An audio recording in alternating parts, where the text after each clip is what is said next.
Hey there, it's Kathy. I just wanted to let you know that you can listen to History of the 90s early and ad-free on Amazon Music, included with Prime. In the mid-90s, horror movies were on life support, thanks in part to a slew of badly received sequels to iconic franchises like Halloween, Nightmare on Elm Street, and Friday the 13th. And then, on December 20th, 1996, Casey Becker, a student at Woodsboro High School, got a phone call. Hello? Hello? Who is this? You tell me your name, I'll tell you mine. I don't think so. What's that noise? Popcorn. You making popcorn? Well, I'm getting ready to watch a video. Really? What? Oh, just some scary movie. You like scary movies? Uh-huh. You never told me your name. Why do you want to know my name? I want to know who I'm looking at. That call changed everything. It's the opening scene to a movie that gave new life to the scary movie business and inspired the teen movie boom of the late 90s. I'm Kathy Kinzora, and this is the History of the 90s, a podcast about a decade that changed the world.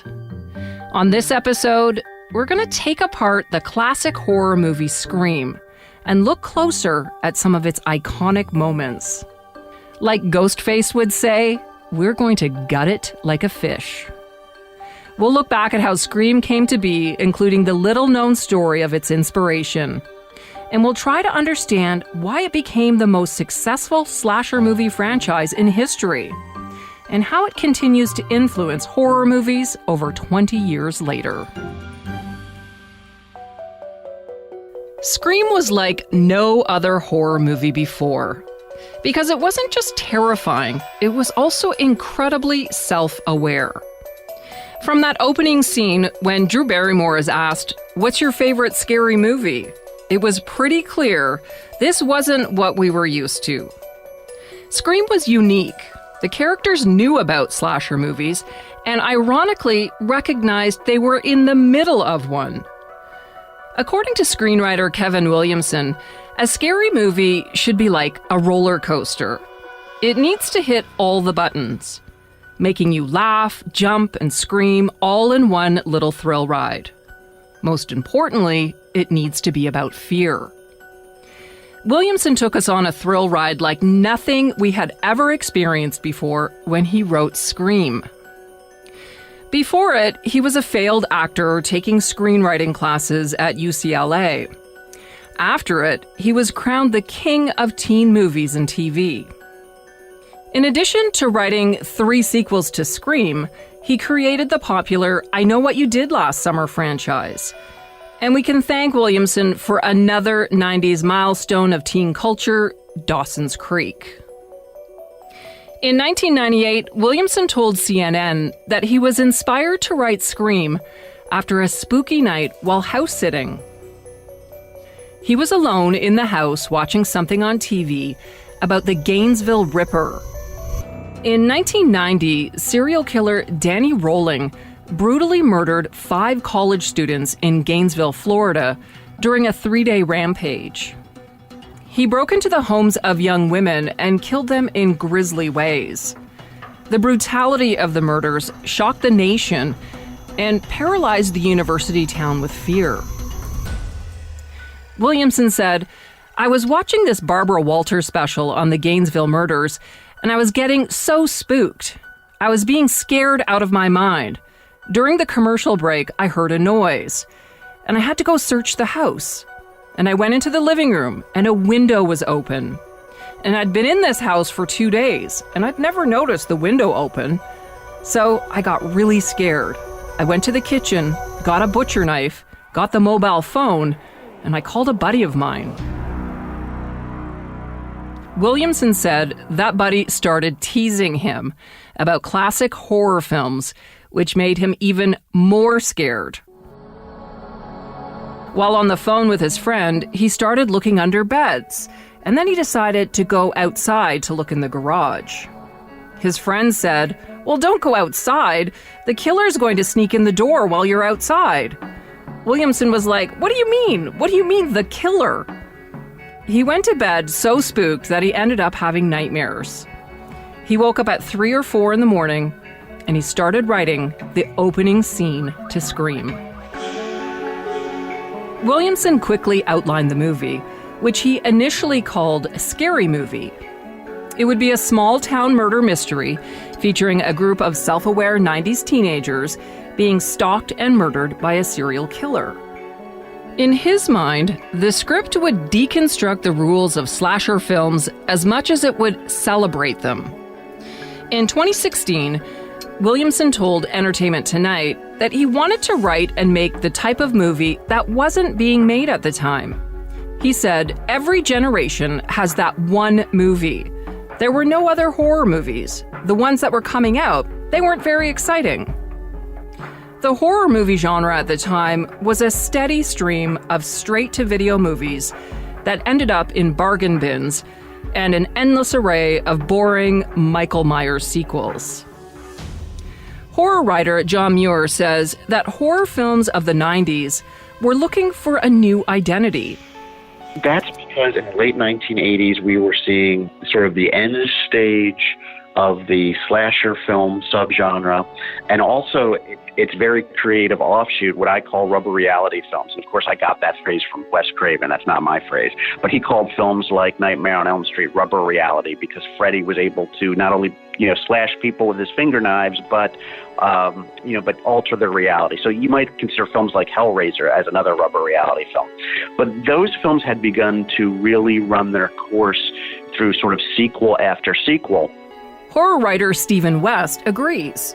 He says in the 90s, Hollywood had started to turn away from the traditional slasher movie. Basically, horror had kind of exhausted itself with the Freddys and Jasons, and it was in a stage where a lot of the tropes and conventions of horror had crept into mainstream thrillers. So you have stuff like, at the end of the decade, you have Fatal Attraction, The Hand That Rocks the Cradle. These are basically horror films, but they're dressed up as thrillers with big name stars and nice production values. And you have a lot of quote unquote thrillers like The Silence of the Lambs, which again, they're kind of horror movies, but they're respectable enough to not have the horror label. Then Scream came along and turned the entire scary movie genre on its head. In 1994, Bob Weinstein, brother of the now disgraced Harvey Weinstein, started his own division of Miramax called Dimension Films, a company that would produce and distribute genre movies. 2 years later, producers at Dimension Films read a script called Scary Movie. It blew them away. They ran to Bob Weinstein and told him they had to buy it. Weinstein agreed. In a 2015 article on Deadline, Weinstein wrote, "It was everything I was looking for. Smart, diabolical, funny, and above all, scary as hell." Weinstein wanted just one change. He didn't like the title. He thought Scary Movie was too on the nose. He suggested Scream, which was the name of a hugely popular song and video released that year, starring Michael Jackson and his sister Janet. Screenwriter Kevin Williamson reluctantly agreed to the name change. The Scary Movie title was dumped, for now. You might remember that it would be used for the Wayans Brother franchise that parodied slasher films like Scream. Weinstein had one person in mind to direct Scream: horror movie legend Wes Craven. He was responsible for such classics as Nightmare on Elm Street and The Hills Have Eyes. Craven read the script, and to everyone's surprise, he took a hard pass.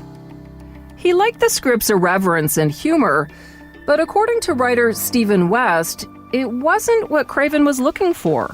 There's a sense throughout Wes Craven's career that he constantly tried to escape from the horror genre. His career has a kind of an extraordinary thing where he delivered an iconic horror film in every decade. In the 70s it was Last House on the Left and The Hills Have Eyes. The 80s was Nightmare on Elm Street, and the 90s was Scream.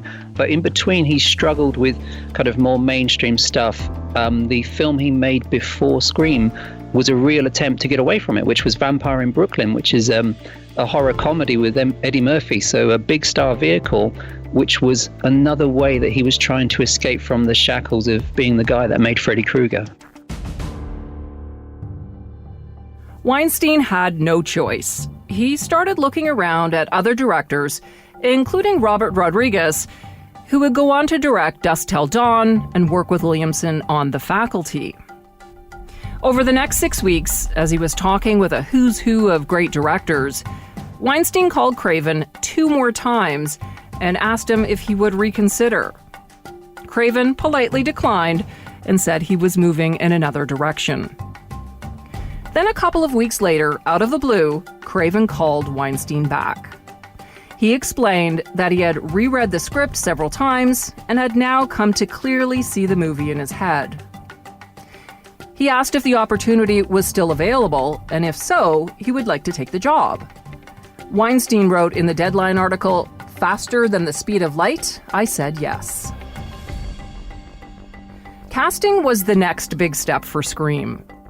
Drew Barrymore told Entertainment Weekly in 2011 that she went bananas when she read the script.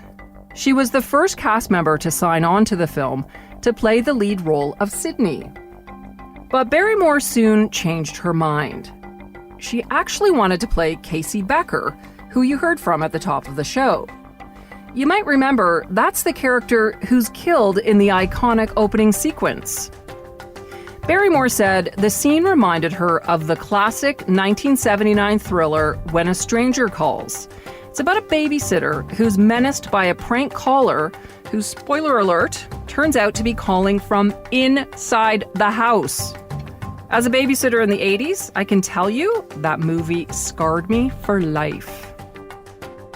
Wes Craven wasn't sure how that would play. Barrymore, the most famous actor cast in the movie, killed off in less than 13 minutes.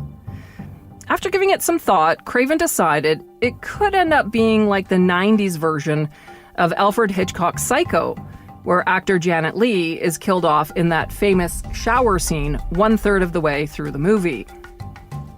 Psycho was the first time that a movie used what has become known as the false protagonist.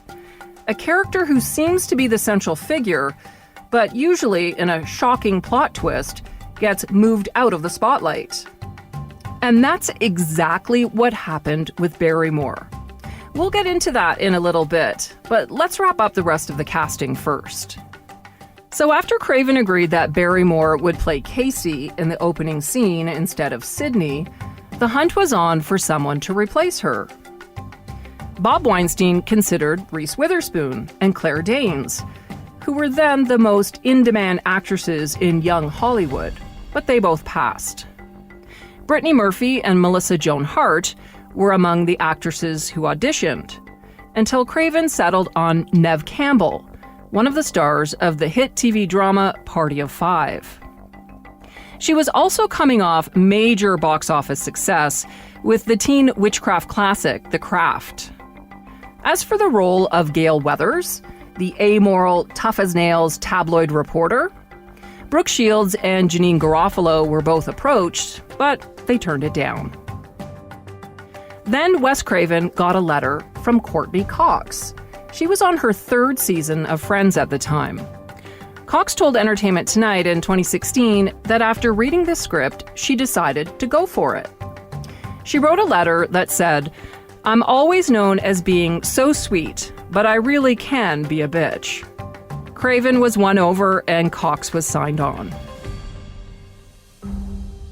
Indie queen Rose McGowan, fresh off the hit The Doom Generation, assumed the role of Sidney's best friend Tatum.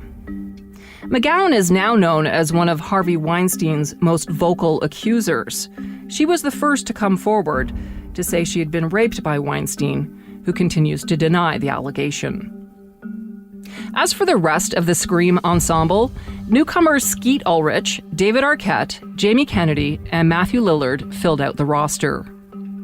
David Arquette told Entertainment Tonight in 2016 that he knew right from the beginning that lightning had struck with the cast. He said, "There was a scene I had early on in the film at the school, and it was the same day that a bunch of the kids were there, and the energy of all those people together let me know this was something special." Arquette famously went on to marry and have a child with co-star Courtney Cox.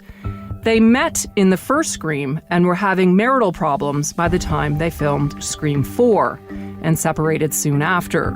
They divorced in 2013.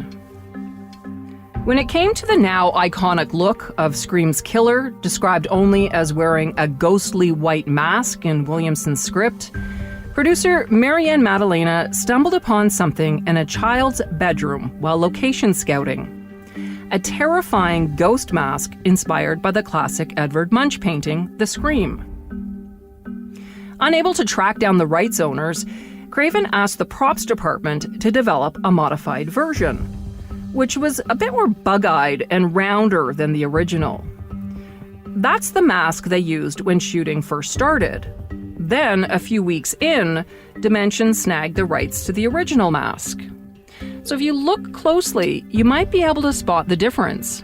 Watch it again and look for it in the long shots during the murders of Casey and the hard-nosed principal played by Henry Winkler.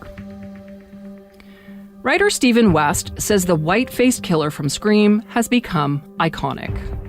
Ghostface, as you know, he's crossed over like Jason and Michael and all of those because you can buy him as Halloween. Everybody's, shopping for Ghostface costumes and have been for a long time.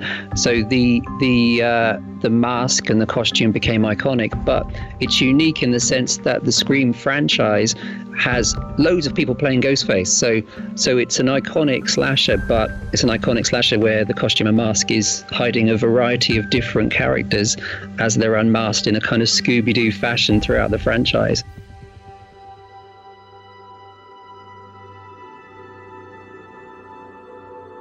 The voice of Ghostface came from actor Roger L. Jackson, who incidentally also voiced Mojo Jojo on the Powerpuff Girls.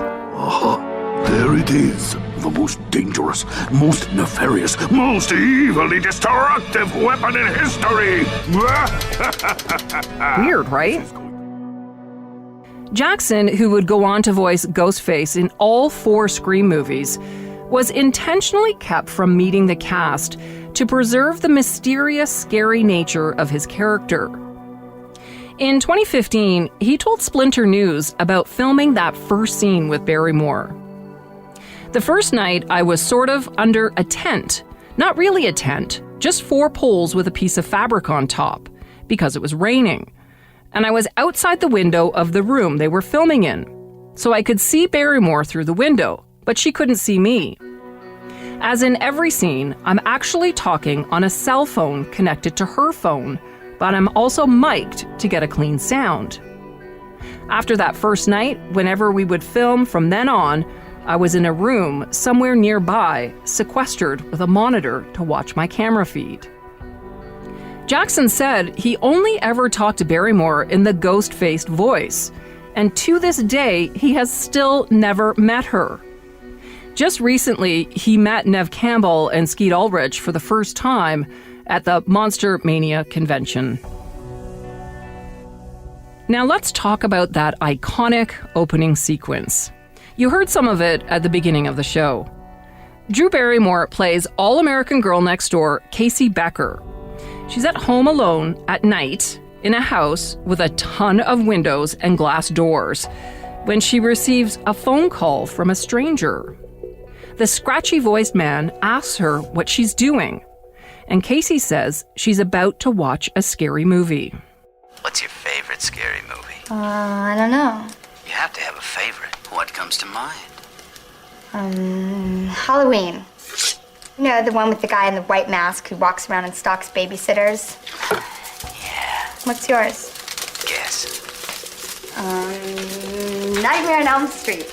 Is that the one where the guy had knives for fingers? Yeah, Freddy Krueger. Freddy, that's right. I like that movie. It was scary. Wow, well, the first one was, but the rest sucked.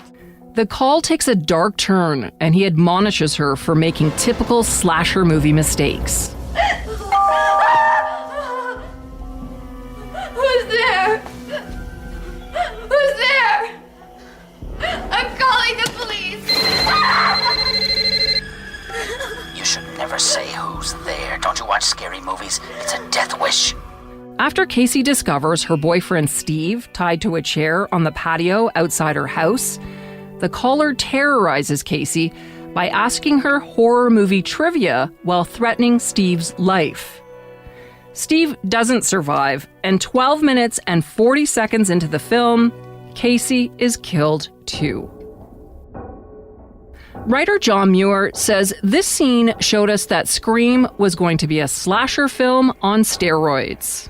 There's terror, there's humor, and then at the end there's shock because Drew Barrymore is our star and she's gone before, essentially the credits even roll, right? At the beginning of the story. So it's like it took what we knew, it accounted for that, and then pushed beyond what we knew so that we were just utterly sort of shocked at what had happened. Barrymore's death scene was among the first to be filmed, and it took 5 nights to shoot. Filmed at a house in Santa Rosa, California, Craven shot the scene in sequence, which is a rarity in movie making. She told Entertainment Weekly in 2011 that before shooting, she would run around until she was hyperventilating. And because she wanted real tears, Craven would tell her a trigger story of animal cruelty to keep her believably upset. The scene serves as a shorter film within the larger story, and it perfectly primes the audience for what's to come. It's been hailed by many as one of the best opening sequences in any slasher movie ever. Bob Weinstein, who had promised Wes Craven he wouldn't meddle with the making of the movie, wasn't thrilled with the opening sequence. He was worried it was too brutal. He disliked the wig chosen for Drew Barrymore. He thought her wardrobe needed to be racier. And Weinstein despised the ghost face mask. Weinstein told Deadline in 2015 that when he asked Craven why the scene was so terrifying and bloody, Craven explained that there was a method to his madness. Craven told Weinstein that if you scared the shit out of the audience at the top of the film, that everything that followed, be it the opening of a window or a door or someone sneezing, would have the audience at the edge of their seats. Craven actually wanted the opening scene to be even more horrific. The original version included a shot of Casey's boyfriend Steve with his innards tumbling out of his belly. That scene was cut when the American Film Certification Board threatened to give the movie an NC-17 rating, which would have gutted Scream's commercial prospects. As for the Scream mask, Bob Weinstein told Vanity Fair in 2011 that he thought it was goofy and that people would laugh at it. Weinstein requested that the opening sequence be shot 7 different times with 7 different masks. Confident that the mask would work, Craven ignored Weinstein's request, finished shooting the opening scene his way, rapidly edited it, and sent it to Weinstein. Later that day, Weinstein sent a voice message approving the scene. He said, "That was effing great. You guys were right. I was wrong. I was so wrong. It's effing amazing. Anything you guys want. Anything." Scream was released across the U.S. on December 20th, 1996. That's right, a Christmas release. That was Weinstein's idea. This is usually when prestige movies, Oscar contenders, and family-oriented movies come out. A teen horror movie? Not so much. Jack Lechner, a former development executive, told Vanity Fair in 2004 that everybody in the company, everybody outside the company, everybody thought he was crazy. Who releases a bloody slasher movie at Christmas? Scream opened against Beavis and Butthead Do America, which did $20 million on the first weekend, while Scream did a mere $6.3 million. It looked like Weinstein had lost his gamble. But reviews were strong, and the film experienced unprecedented growth as it continued to screen through the Christmas season. In its second weekend, business nearly doubled, despite an increase of just 37 cinemas. the ads for the movie prominently featured Drew Barrymore, which author Alexandra West says was a pretty smart marketing ploy. They put her at the forefront of the poster. So when you were seeing that Scream poster with all these kind of beautiful glossy faces looking back at you, Drew Barrymore is right at the front. So it's only natural to assume that she's going to be our protagonist. She's someone I'm familiar with. She's going to make it to the end. And then when she dies, this incredibly harrowing death, it's quite shocking. And I think it sets you up in that film to expect the unexpected. In the weekends that followed, Scream's box office numbers went up and up and up. People saw the movie 5 and 6 times. It became a communal experience, with viewers saying lines from the movie as they played out. It ended up grossing $100 million on a budget of just $14 million, cementing itself as a true cult classic and revitalizing the entire horror film genre. Scream was a relatively simple slasher flick, but it had one unique element that made it so popular. The movie was self-aware. The characters knew about other slasher films, spent much of their time referencing other slasher films, and ironically recognized that they were living inside of a slasher film. Scream was making fun of all the horror movie tropes that dominated the scary movies of the 80s. And we were all in on the joke. There's that great scene when Randy Meeks, played by Jamie Kennedy, lays out the rules of a horror movie. There are certain rules that one must abide by in order to successfully survive a horror movie. For instance, number 1, you can never have sex. Sex equals death, okay? Number 2, you can never drink or do drugs. It's a sin. It's an extension of number 1. And number 3, never, ever, ever, under any circumstances say, I'll be right back, because you won't be back. It attacked horror cliches with a winking meta approach. The result was a black comedy horror that had the audience screaming and laughing in equal measures. Scream was praised by critics and fans alike, and its self-aware style was soon copied. Following Scream's box office success, rival studios rushed to capitalize on the new slasher boom, realizing the financial potential of casting recognizable but inexpensive actors in low-budget thrillers. A new genre was born that centered on wisecracking, sexy teens trying to survive a maniacal killer.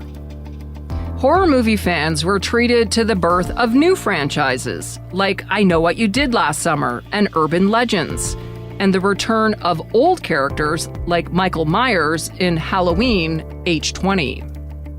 It was the launch of the 90s teen horror cycle. From 1996 to 2000, there was an explosion of slasher films, like Idle Hands, Disturbing Behavior, The Faculty, and Cherry Falls. According to a Vice article in 2018, teen horror movies in the late 90s were a massive commercial success, and they got the same kind of coverage in the media that Marvel movies get today. The success of Scream also contributed to the late 90s teen movie boom.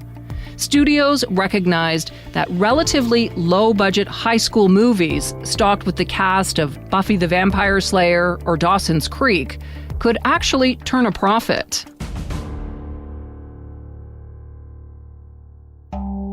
Scream and the slew of teen horror movies that followed in the 90s shifted the traditional role of the villain. Alexandra West, who you heard from earlier, is author of the book The 1990s Teen Horror Cycle, Final Girls and a New Hollywood Formula. She says horror movies of the past encourage the audience to cheer on the bloody doings of the villains.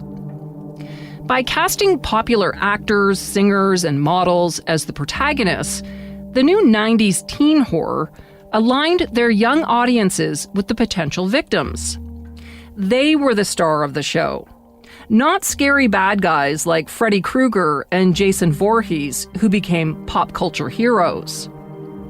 And many of the teen horror movies featured a young female victim as the star. West says these films spoke to a generation of girls who were coming of age and looking for stories that represented their lives and varied experiences. They really dealt in, female protagonists and even some antagonists who were much more fully formed, and they fought back against patriarchal notions. They embodied a lot of that kind of feminist, riot girl to girl power kind of stance, where they were reclaiming their own narratives in many ways, even though they're still fun, sometimes silly, sometimes a bit goofy slashers. And West says Scream managed to do that without overtly sexualizing female characters, except when they chose to do so. And that was a big shift from the horror movies of the 80s. But there was a lot of, sexualization of the female body, a lot of female nudity, and a lot of gore directed specifically at the female body that feels very distancing sometimes for a female audience, horror audience who wants to kind of get in there and enjoy these films. Take Halloween. It featured many of the genre tropes that dominated horror movies in the 80s. Villain Michael Myers targeted teenagers who were having sex or drinking underage. Jamie Lee Curtis's character, Laurie Strode, was the only one not drinking or having sex. And she was the only one to survive, the classic final girl trope. Scream shifted the rulebook in that we were asked to root for middle America teen Sidney Prescott, rather than the masked killer stalking her. Sidney loses her virginity to her boyfriend in Scream, and she isn't punished for it with death. Instead, she puts a bullet in his head. Like most horror trends, the Scream-era slasher boom eventually faded out. Here's writer Stephen West. Horror has always gone through these cycles, whether it's the gothic or whether it's zombie movies, the slasher movies in the 70s and 80s. And I just think there was only so far they could go with the idea of the kind of self-aware slasher movie. But there may have been another factor for the pivot away from movies like Scream.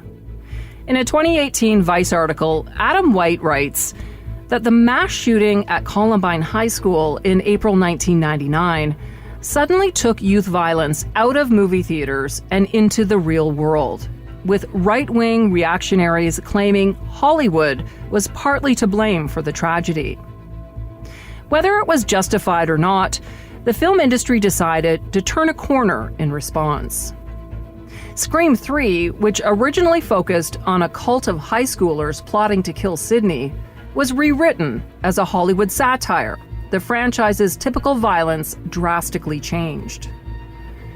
Teen movies featuring ruthless adolescents were given little promotion and ultimately flopped, while a third, I Know What You Did Last Summer, was quietly shelved. The world was ready to laugh rather than scream.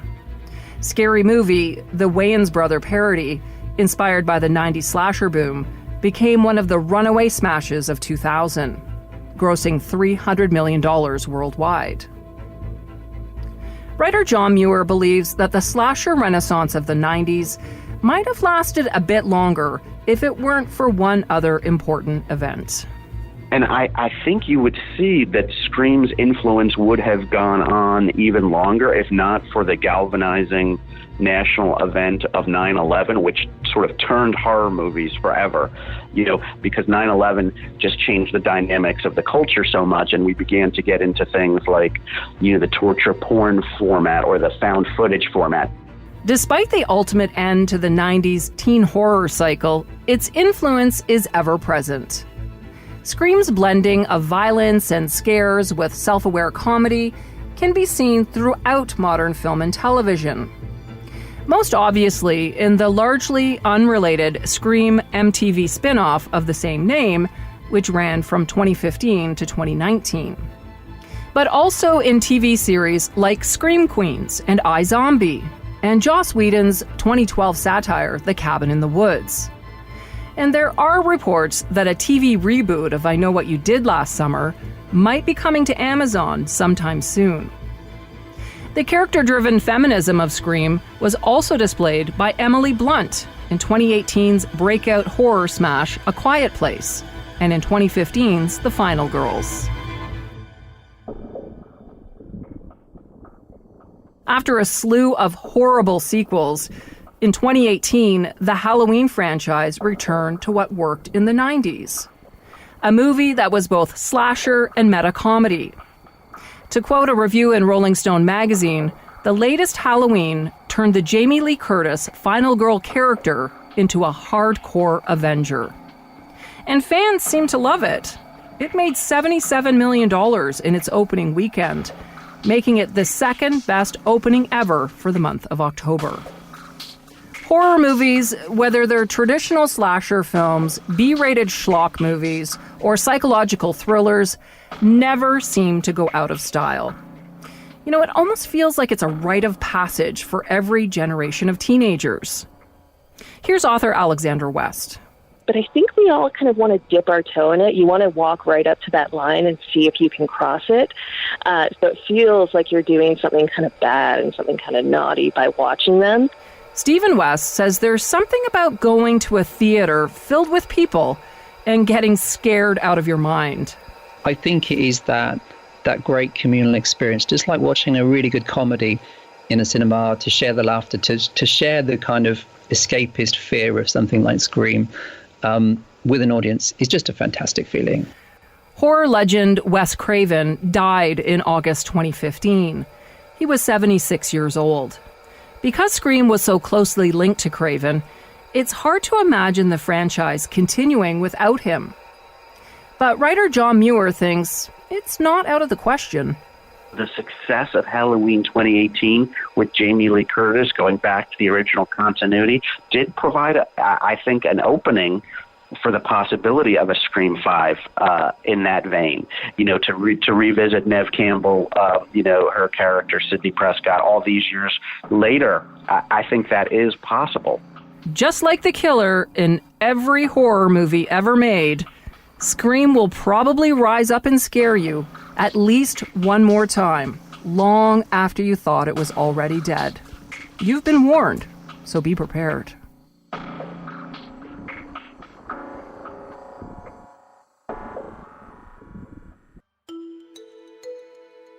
Thanks for joining me on this spooky journey back to the 90s to take another look at the movie Scream.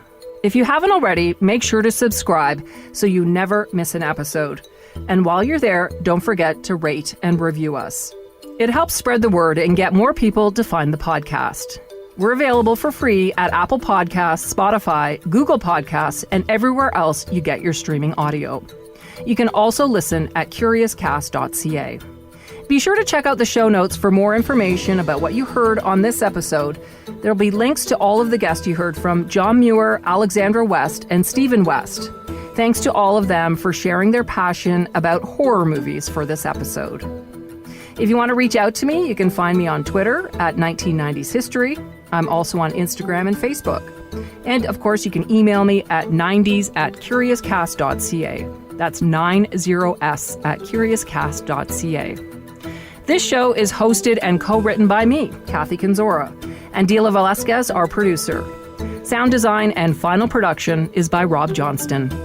See you next time for more History of the 90s.